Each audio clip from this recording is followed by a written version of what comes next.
test. Mic test. Good.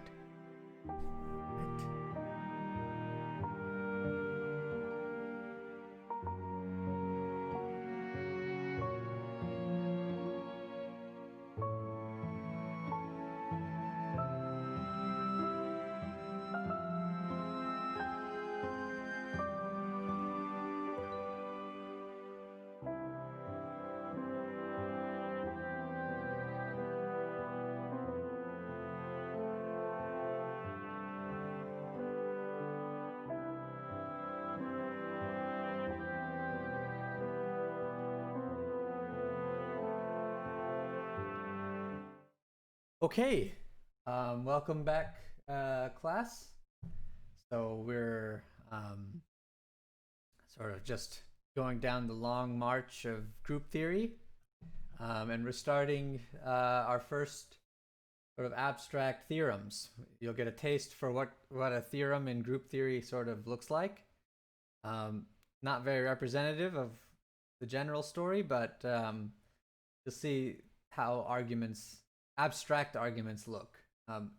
That's the first thing we'll do. We'll do a couple baby theorems. First little baby theorems. Okay, then we'll continue with examples, building our repertoire of groups and groups that have interesting properties that other groups don't have, and comparing and contrasting the diversity, the wide zoo of groups that are out there. And then along the way, we'll learn some more vocabulary.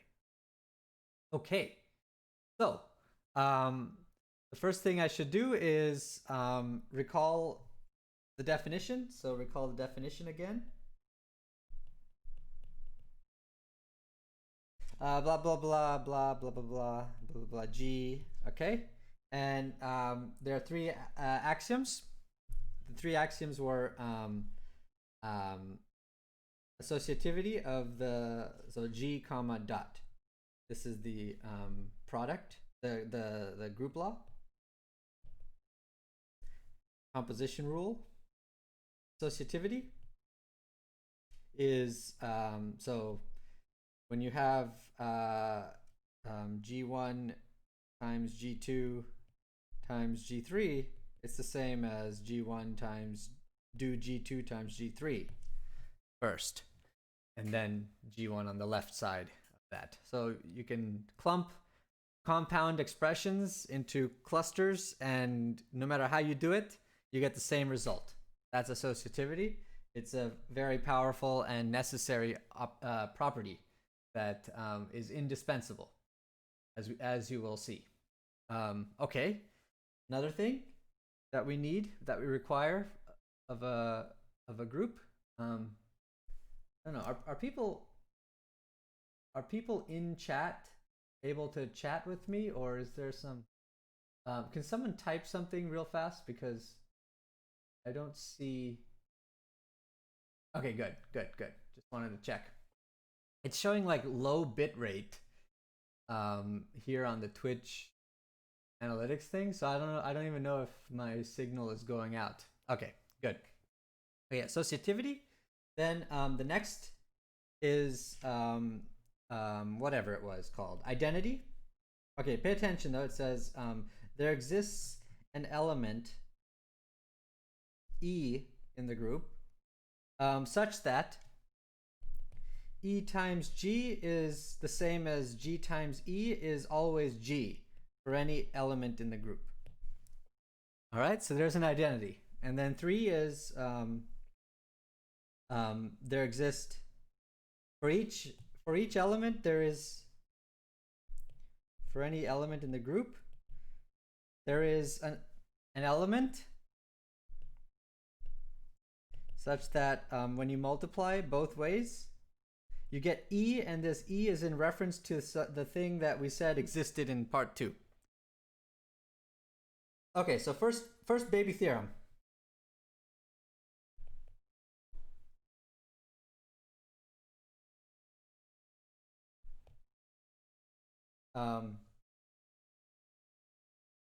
There is only one identity element in a group.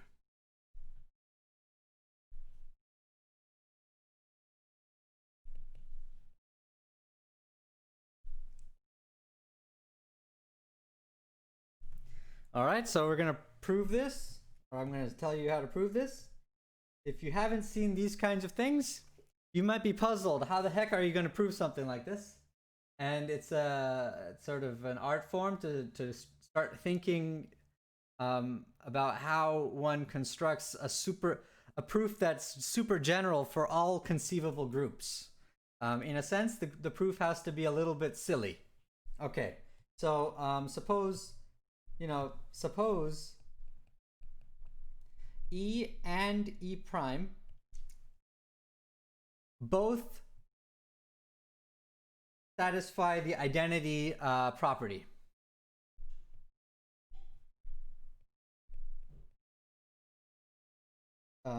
Identity property.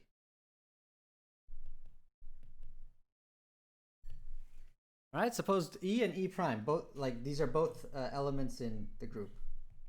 All right, suppose both satisfy the identity property. Then look at, here's what you write down. Then look at this element, E times E prime. Okay? Now, on the one hand,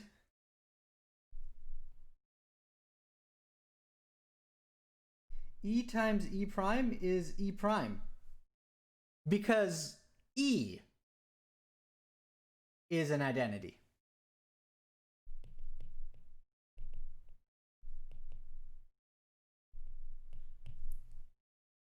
Right? Well, that's on the one hand. On the other hand,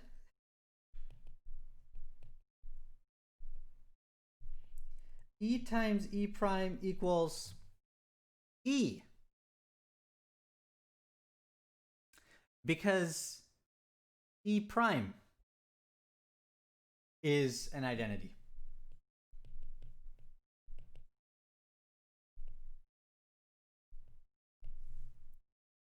So E equals E prime. And that's the end of the proof.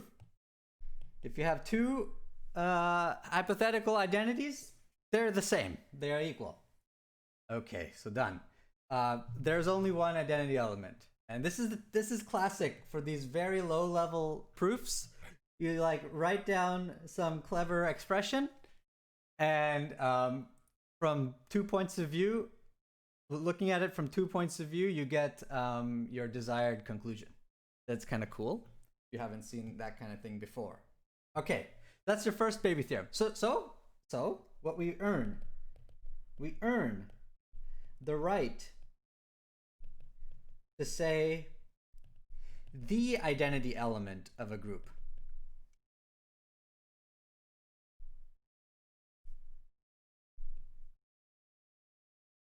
There's only one in a group.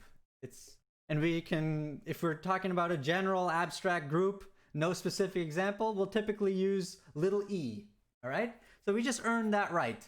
We can, instead of an stupid word like that, we can just say the with confidence. There's only one. Okay. So, and go back to all of our examples and just realize it for yourself. There's only one candidate element that could have been the identity. Okay. So next, moving forward, next baby theorem.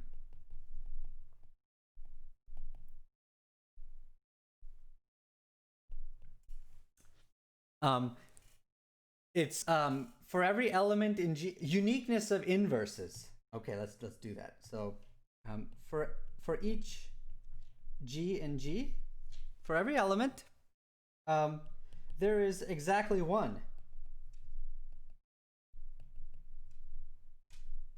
inverse element.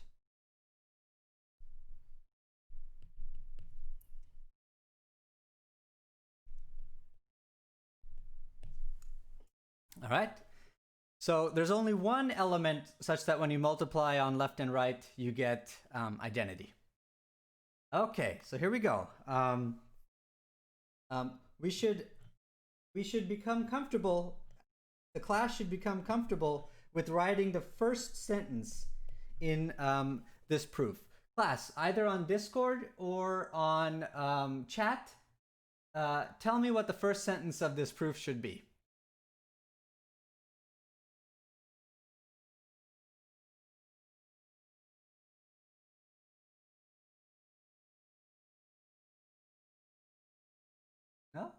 Nobody?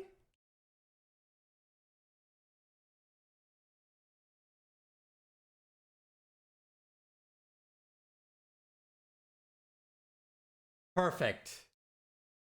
Yes, perfect. Absolutely. Suppose H and H prime, suppose two elements.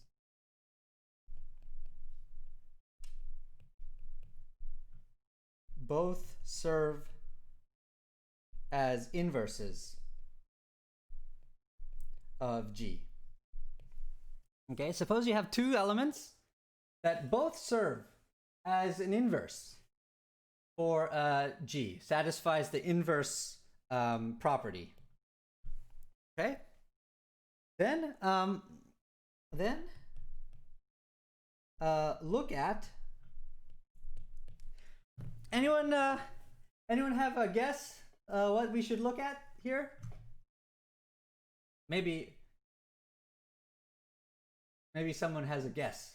Some clever person has a guess what we should stare at. Notice that there was a step in here that was said basically you can summarize this proof is stare at E prime times E, or E times E prime. If you just stare at it, like those things in the back of a cereal box, it suddenly just comes out. You have to wait though. So someone, can you tell me what we should stare at here? Does anyone know? It's a good one. It's fun. Absolutely delightful. No, probably not so obvious, but maybe someone has a clue on Discord. Maybe if I go to the voice, let's go to the voice. Hey people, is anyone in voice channel? Oh, interesting. A and G. Think that's gonna help? Let's see. Oh, Ryan Looney. Okay, so I'm gonna get out of voice. You guys don't use voice. Okay, so I'm gonna get out. Ryan Looney. Yeah, absolutely. Ryan Looney's got it. So you stare at H prime times G times H. Okay, so you stare at this thing. Look at this thing. Okay, so by associativity, so I want to make a comment here. Comment will be in blue. Comment. This is something that you need to think about on your own. So comment. When you have a binary operation like dot or whatever, just symbol that takes two things and outputs a third thing, that's all it means. Something that takes two things in a set and outputs a third thing in the set. Then when you write three things operated, in fact, without knowing something in advance, that symbol has no meaning. This, for an arbitrary binary operation, has no meaning.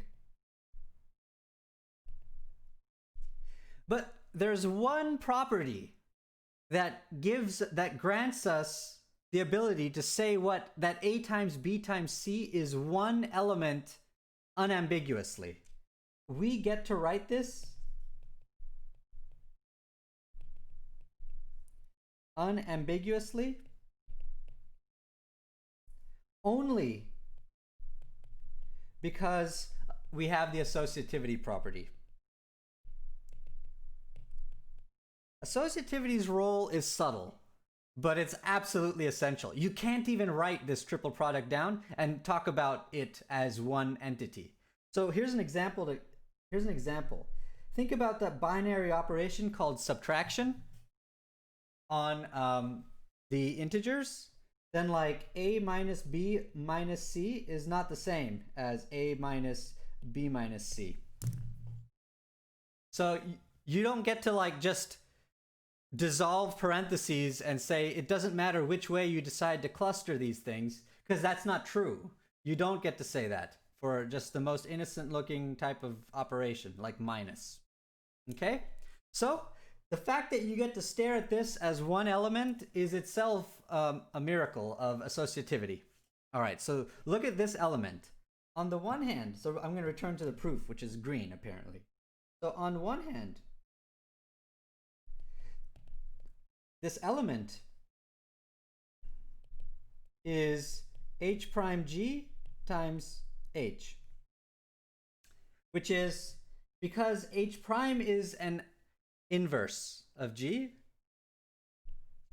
h prime times g is e, and so this is h, and e is identity, so h. So on one hand, this thing is h. On the other hand,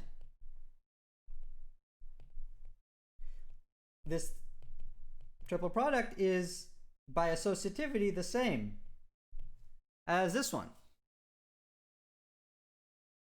which is h prime times e, because h is assumed to be an inverse of g. Marvelous. And so this is h prime. So h prime. And we're done. Again, a very slick little move. You just write down g surrounded, just you know, surround g with both inverses. Just sort of surround g with both inverses. Both, of course, is of course an illusion, but that's how you prove it. Fantastic. So, what did we earn? We now earn a second thing. We earn the right to use the phrase the inverse of an element G. We use the right to we have the right to use the word the. Fantastic. And in every example you've ever thought of so far, please check that there was always only one thing that canceled a given thing. Okay. Awesome. So yeah, so in this same sort of line of thinking here, the same circle of ideas, we also get, so we now introduce some notation.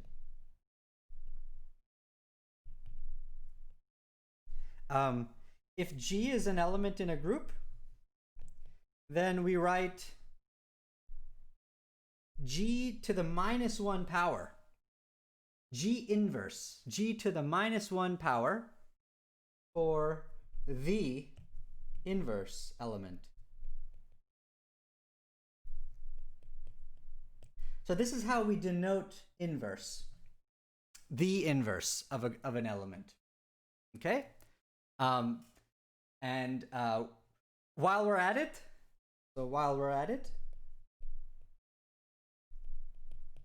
so this is just like kind of like vocabulary, notational stuff, boring.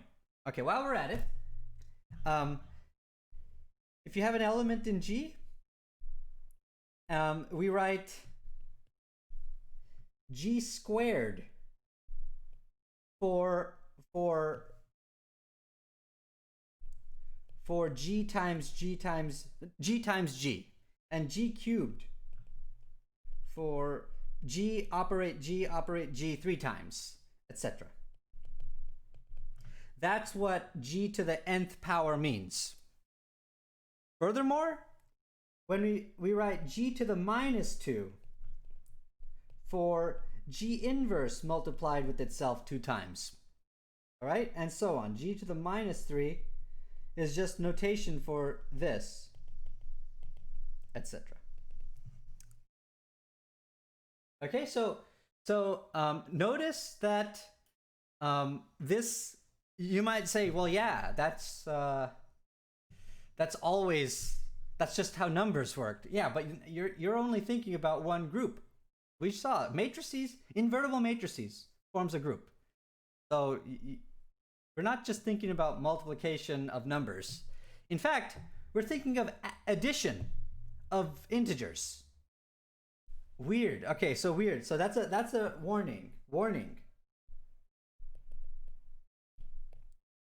If your group G is Z, with your operation, Z is just the integers, right? Operation equals adding, then look, like 5 plus 5, an element added to itself, that's not 5 squared. Just in terms of like high school or whatever, whenever you learned how to square things. That's not 5 squared. It's 2 times 5.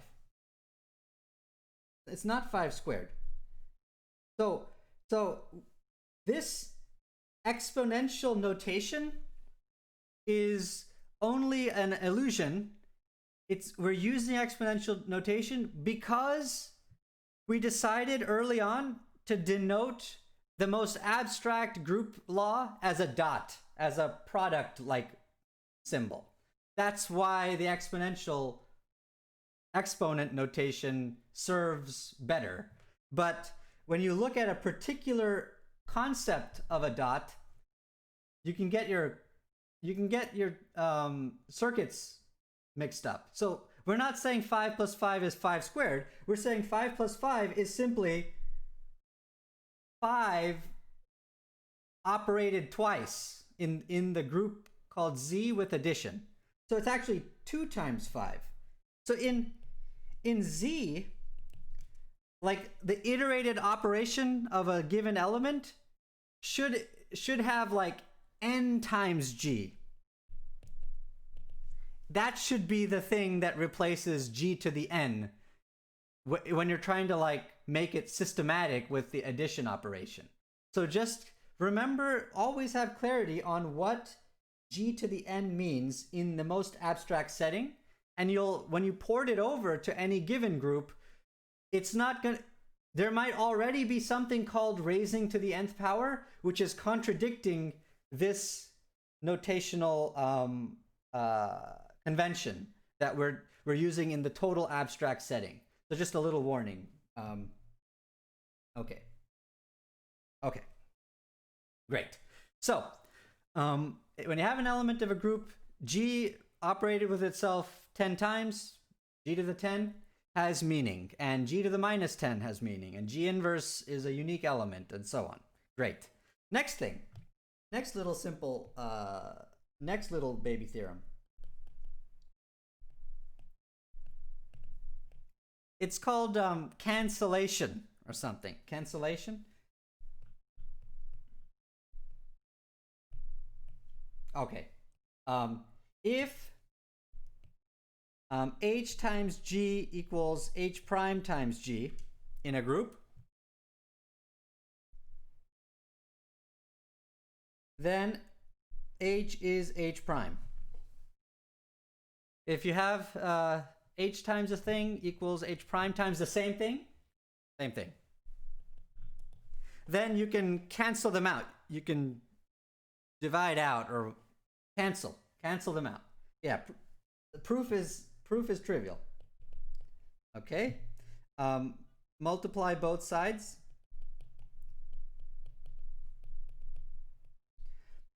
On the right, multiply both sides of this equality on the right of each by G inverse. You get Hg prime times G inverse equals H prime times G inverse equals, by associativity. So equals means implies. H equals H prime times E equals H times E. And there you go. Just knock it out. Cancel by multiplying by the inverse on the appropriate side. So you can cancel like this. And similarly the other way. So also So comment.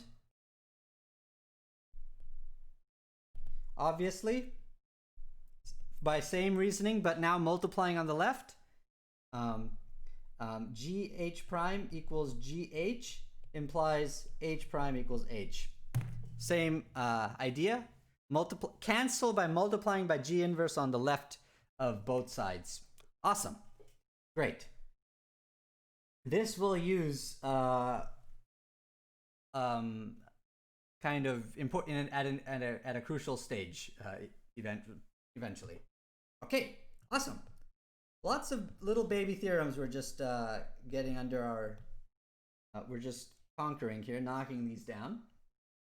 Okay, there's one more that I had to show you. That's right, one more little theorem.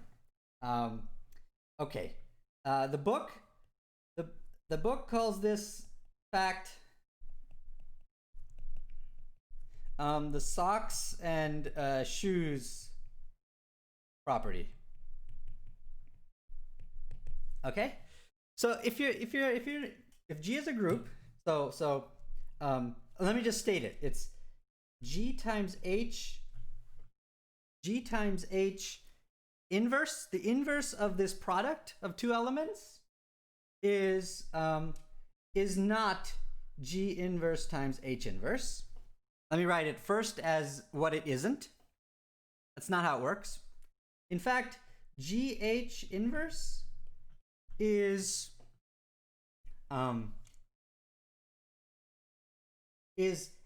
H inverse times G inverse. This is true. Okay, I'll say why it's called socks and shoes in a second.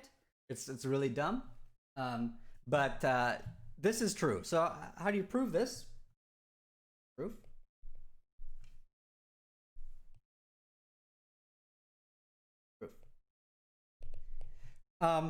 You take this thing, all right, and you just verify that it obeys the inverse property for G times H. Okay, so verify that this proposed element serves as inverse of the element G times H. Okay, let me do that. So 1, H inverse times G inverse times G times H, is it equal to the identity? Yes, by associativity. Yes. Associativity will allow you to cluster these multiplications, not changing the order, the positions, but just by the parenthesis clustering. Okay, so yes, by associativity. This thing is H inverse times G inverse G H, which is equal to H inverse times E times H, which is equal to H inverse times H, which is equal to E. Great. Okay, so H inverse times G inverse times GH does give you the identity, and then the other side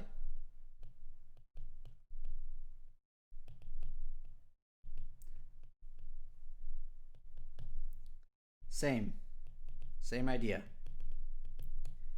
And so H inverse G inverse is the inverse of GH. There's only one inverse of GH, so that means that this equality has been established. So this is established. Okay? All right. So why is it called the socks and shoes property according to this book? Okay? All right. It's dumb. Okay. So when you think of inverse, you can think of inverse in sort of conceptually as undoing. Undo a given thing. Right? Okay. So here are two operations that are going to take the form of G and H conceptually. So it's this completely dumb thing. Like, so put on your socks. Okay.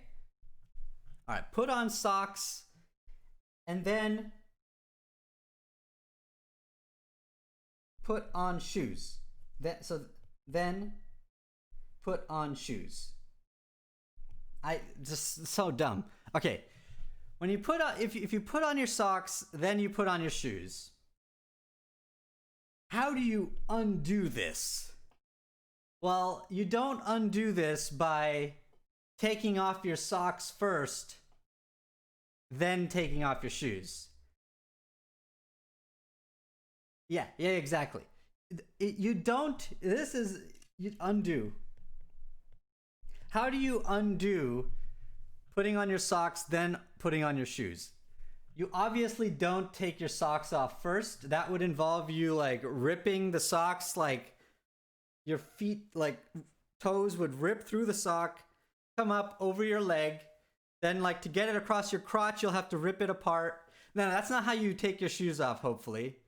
If you have been doing that, then you've simply been not realizing you're going against the grain in life. You keep trying to make this happen. All right? So to undo this, what you do is you take off shoes first and then take off your socks. That's how you undo. That's how you undo those two operations. Okay, and that's all that this is mathematically reflecting, sort of conceptually, right? No one calls it socks and shoes property. They just call it. I don't think they even have a word. It's just fact of life. Inverse of a product is the product of the inverses in the other way. Fantastic. Okay. So let's introduce a few vocabulary words, and then we'll concentrate on some more examples. So quick vocabulary. A group where G times H equals H times G for all G and H. In other words, a group whose operation is commutative is called an abelian group. Named after the famous mathematician Abel from the 1800s, early 1800s. He was part of the dream team that proved that there is no radical formula for solving quintic equations. Okay, so among many other things, he's also all over other parts of mathematics too. Okay, so a group that's commutative is an abelian group. Okay, that's just words. Another vocabulary term. If you have an element of a group, we say we use the word. So if G is an element, the order of the element. So there's a word order for the order of a group. That's just the raw size of how many elements. Now we're talking about the order of an element. It's confusing, but elements have orders and groups have orders, and they're two different words. Okay, so the order of an element is the smallest positive number, positive integer, n, such that when you do G with itself n times, you get the identity element. It's the smallest one. So in particular, some elements might have infinite order. That just means that there was no G squared, G cubed, G fourth, those elements, they never became the identity. So that's an infinite order element. And then other elements are finite order. Finite order elements. When there actually is a number n, like 5. Oh, G to the 5th is identity, and G to any smaller one wasn't identity. That smallest power that gets you to identity, that's the order of the element. Awesome. Okay, so those are some vocabulary words. Now let's switch to a beautiful example of a group. Okay, important pretty new class of examples. Okay, so now we do examples. Fun. These are called the dihedral groups. Okay, and a lot of the time, group theory classes will start off with a huge discussion about the dihedral group. Okay, so I mean, now we're going to have that discussion now. Okay, so the idea is this, for example, our first example. So we're going to do the example of the dihedral group D3. Okay, so what is D3? D3 is, okay, colloquially, just in sentence, like a sentence, D3 is the set of symmetries of an equilateral triangle.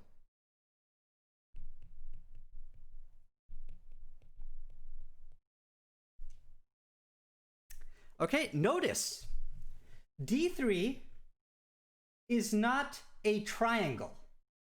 Apples and oranges. Understand what the group is. D3, the elements of D3 are symmetries, not triangles, not corners, not edges. No, the element, and if you want to invoke an element of D3, you need to tell me a symmetry. So how, let's talk about that. What are some of these symmetries? So I'm going to try to draw an equilateral triangle here. And I'm going to sort of imagine that it's the one that's right there, you know, where the x-axis is sort of right here. And I'm just going to situate it in the plane where, okay, it's not equilateral. I'm going to have some issues drawing this. Don't worry, we have some technology that's going to allow us to just visualize this perfectly. Like in my mind, I have perfect visualization. We'll go there. We'll go there here in a second. Okay, so here's an example. Here's an example of a symmetry. I'm going to call this F. F is the symmetry called reflect across x-axis.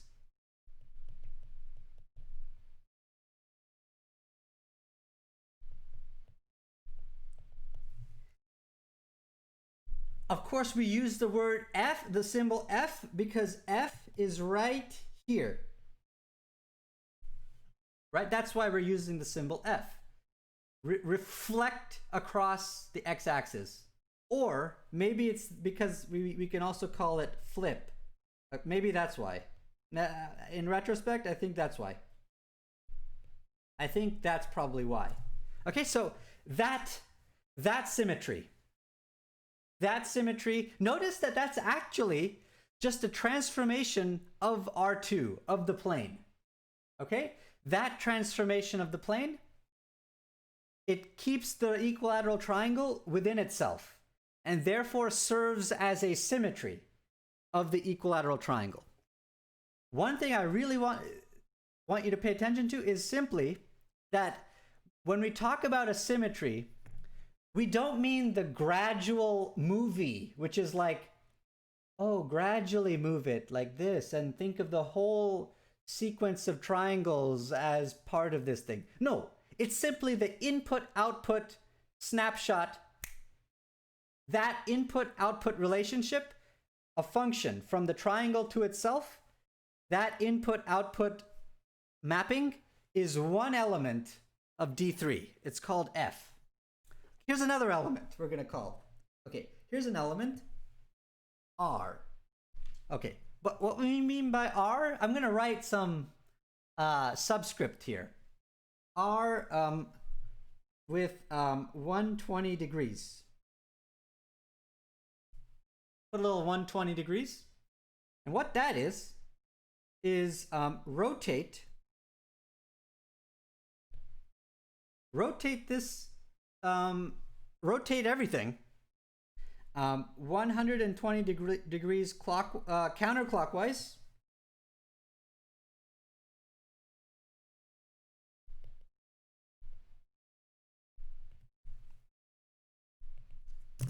and just boom, just that. Okay? Not this. I don't care what's happening in between. That's not the concept. The concept is just the input-output of what rotation by 120 would do. What effect would it have as a raw net input-output relationship on the triangle? Okay, notice R120 does keep the triangle as a set within itself. All right, there are all kinds of other ones too. There are other elements in this dihedral group. So this is an element, F. R120 is an element, but there's another one called R240.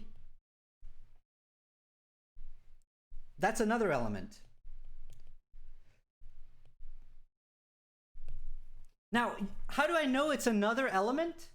Because if I look at the input-output relationship induced by R120, it will send certain points to outputs which are different than that point would have gone to if you rotate by 240. Okay, so that's the sense in which these two are different. They do different things to the triangle, R120 and R240. All right, there's also R360. Okay, R360, rotate by 360. But rotate by 360 has the same effect as doing absolutely nothing. So this is identity. Identity is an element it's a symmetry where you have done absolutely nothing to the shape. This is the symmetry called do nothing. Okay, again, famous confusion that students have. Wait, but rotating by 360 does do something that is doing something, because the triangle like experiences all this like terrain when you rotate it. It like feels the wind along its journey when it's being rotated. Like my arm gets all twisted when I rotate. Yeah. You're not thinking of what I'm thinking of.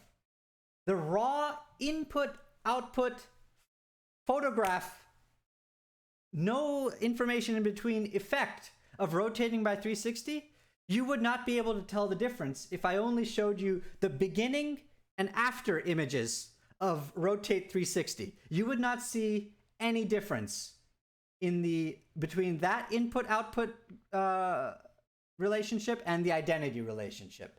It's in that sense that we're saying these two are equal. Okay? So it's very important that you understand what I'm talking about when I say D3. What we mean by the symmetry. The whole journey is not what we're capturing. That's a different concept. Maybe some other day we'll talk about. This is just what effect, net effect, are we talking about on the triangle? Yes, Crow has given us a useful diagram in chat. So students, look at what Crow told us, and that helps you understand what we're talking about. Absolutely. So look, so far we've collected this element, identity, of course, 3 elements, 4 elements so far. I'll show you 2 other elements. Okay, there's this element. You draw this line of symmetry.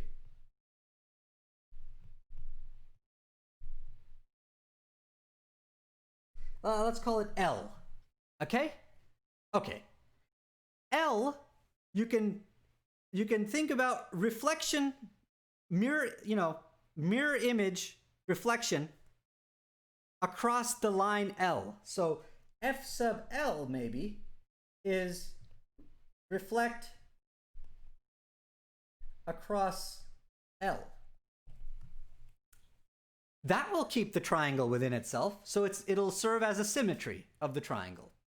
So there's that one, and that one has a different input-output effect than all 4 of these. Okay? How do I know that? Well, this one fixes this dot here. F sub L fixes the red dot. And if you look at all of these, none of these fix the red dot. For example, this one sends the red dot outputs to this dot. So it doesn't fix it. It doesn't keep it in place. So F sub L is not the same symmetry as F. R120 doesn't keep any of the dots, any of the corners fixed. Okay, so, and same with R240. So F sub L must be a new symmetry. In the same sense, F sub M is yet another symmetry, where M is that line.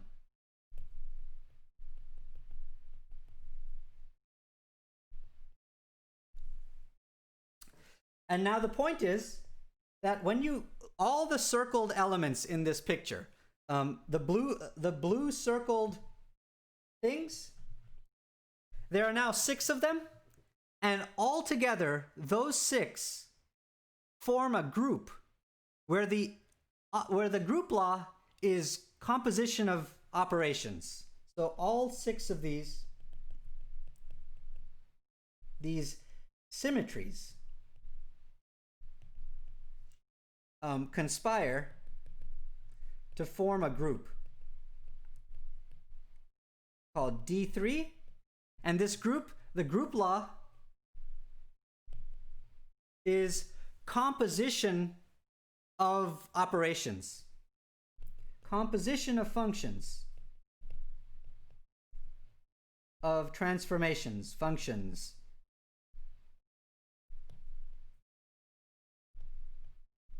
All right, so now class is over. You know, I've just barely got this in your face because we're going to keep talking about dihedral groups. D3, D4, D5, we're going to just start looking at them.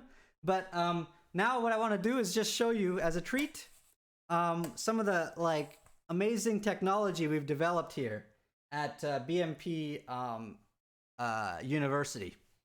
Okay, so what I'm going to do, I'm really just to test out whether this thing works.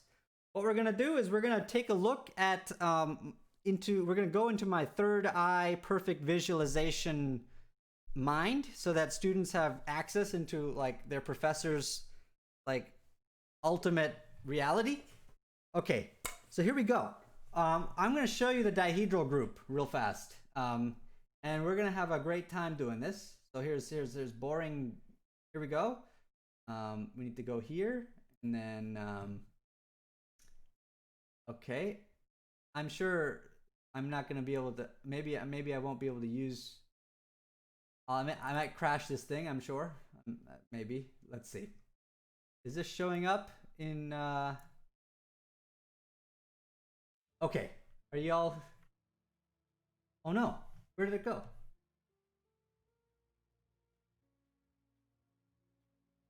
Okay, there you go. Is everyone here? Hey, exclamation point attend in the chat.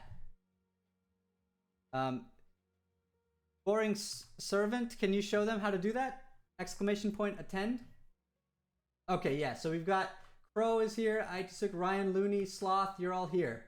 Okay, well, that's 3 students. I guess that's a 4. I don't think that's a student, but whatever. Welcome, whoever you are. Okay, we're here. We're going to go to abstract, right? We're going to go to abstract. Here we go. Don't worry, you're still here. You guys just follow me everywhere we go. All right, and here we have our sort of always running computers, the screen of my iPad, which we just got done sort of talking about. All right, but what I want to see here is we weren't talking about squares. We were talking about triangles. So, okay, wait. How do I switch to triangles? 1 second. Let me see here. Capital N. Oh, there we go. 3. There we go. Here we go. We got our triangles. Okay. Maybe I have to be lower in position. Okay, so here's our equilateral triangles situated. I'm focusing on this one in the center here. Situated just in the same starting point that I intended to draw back in the day. Okay, in lecture. For convenience, so that we can like trace the effect of a symmetry, I have labeled the vertices 0, 1, 2. Not me, but my little brother who just does this for free to help you all understand. So we've labeled those parts of the equilateral triangle so that you can visualize the net effect, input, output. Where do these points end up under a given symmetry? So let's put a symmetry in here.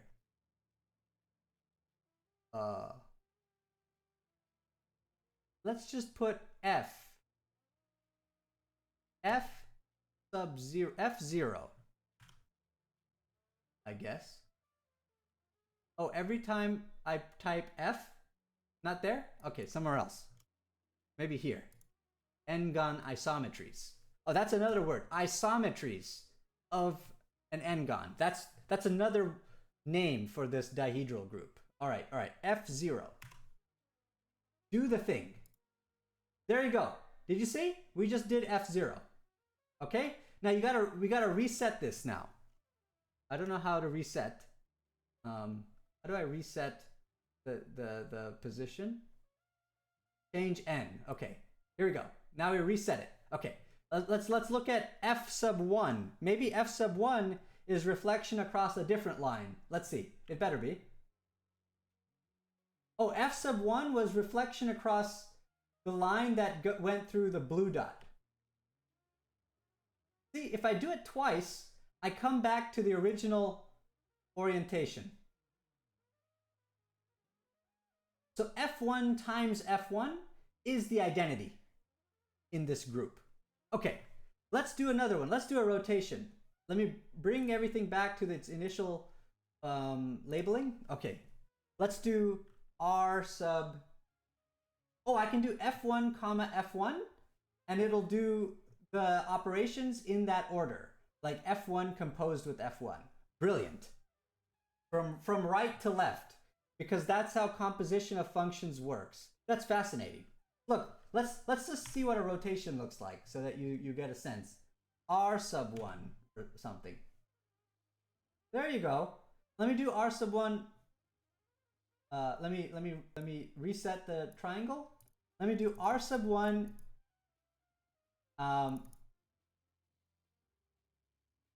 Let me do R sub 1 first, and then F sub 0. F0 is our reflection that we called just F. So this is R1 done first, then F0. Composition of functions goes like that, right? Okay, so let's do this. Rotate, then flip. Okay?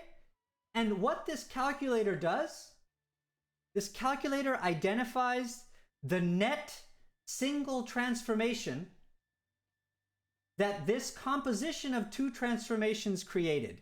We are witnessing a fact about, we just did a product in D3. We did R1 and then left times F0, like F0 times R1 is F2. Let me do that all over again. And let me sort of zoom out so you see what this right-hand triangle serves to represent is the net total event, like the total effect, the new transformation that the two composites combine to. So this triangle will do the composition sequentially, and this one will tell you the total end result as one transformation. Okay, so let's do that. Let's do R1 F0, F0 times R1, meaning do R1 composed with F0 as a composition of functions. Do the thing. Rotate, flip across x-axis. That's the same as this last one that you just saw the right-hand side do. Those two do the same effect on the three vertices of the triangle. Don't believe me? Look at them. Look at where the vertices ended up. They're the same. Awesome. So we're going to just stare at this dihedral group calculator in here, my third eye of tranquility, with Sokotoa Island in the background for my calculus students, and Calc 3 over there. We're gonna play around in the dihedral group, become comfortable with what the heck it the elements mean, and just sort of see some of the basic theorems of group theory manifest in, say, the dihedral groups, D3, D4, etc. Okay, that's what we'll do starting, as our running example development part of the course. Okay, let's get the hell out of here now. Let's go back to teaching. Okay, so we have a dihedral group calculator in my mind, but you should still try to do some multiplications in this group. Like, for example, try to do this. Try to do reflect times R120, and tell me which of the 6 transformations is this. So, by the way, this means do R120 compose with F. Composition of transformations. Do rotation, then do reflection. Okay. So that's what the group law is by definition in the dihedral group. Okay, so try to fill in what the heck this thing is just by literally tracing input-output relationships on the triangle. Okay. Yes, Sloth, it's absolutely fantastic. We're going to eventually have the symmetry groups of the other Platonic solids as well, like the tetrahedron, the cube, the octahedron, all the infinity stones or whatever they're called. So we'll be able to visualize those as well. Those are also great examples of groups, fun examples. There's also a whole nother class of groups called the permutation groups on n objects. I don't know if we'll have visualizations for those, but we'll definitely have a little calculator for them in the third eye. Okay, so great. So class is dismissed. It's 10:30, which means I have 1 hour to bullshit a Calculus 2 lecture, which I teach in an hour. So I gotta get going. I'll assign your homework later today. It'll be 4, 5, 6 problems, and it'll be sampled from like all over the place in chapters 1 through 3-ish. 1 through 3. That's where I'm going to take the homeworks from this week, and that's what I want you to read. It sounds like a lot, but like if you pay attention, these baby theorems, we just went through like 1 and 2. Like the like actual raw, dry, abstract stuff is like interspersed between tons of examples, which is great. So that's it's not as much reading as the chapter numbers indicate. Okay, and I'll be drawing from that type of basic group theory definition, first definition type math problems. Okay, awesome. So that's look out for that later tonight. Hopefully, if I get my life in order. Okay, great. And if you have more questions, just send them on Discord, and I'll incrementally I'll periodically check Discord more frequently than I check Canvas or anything else. Okay, I'll see you guys. Well, I guess you guys don't come to my calculus class, but the remaining 9 of you who are here, bunch of perverts, maybe you'll show up in my Calc 2 class, and maybe I'll see you all there. So let me, you know what? I never used the stream ending scene, and so let's just see if it still works. Oh look, it still works. All right, Sloth, I'll see you. See you on Wednesday, but I probably hear from you on Discord before that. You seem to be a Discord champion, so yeah. Did I scam your points? I did not do that, Crow. I definitely did not do that. I deny everything. Okay. You know what? 14 people. And you know what? You can just go learn some chemistry. Go learn some chemistry. Go learn some chemistry. Okay, never mind. They're not allowing us to raid. Okay, I was gonna raid Gath. Who else is on? Is Melko on? No. Is Professor Peter on? No. You know what? Just go earn some money, everyone. Go earn some money. You guys just gonna go learn how to make money on the stock market. Go do that. All right? Go have fun earning tons of cash.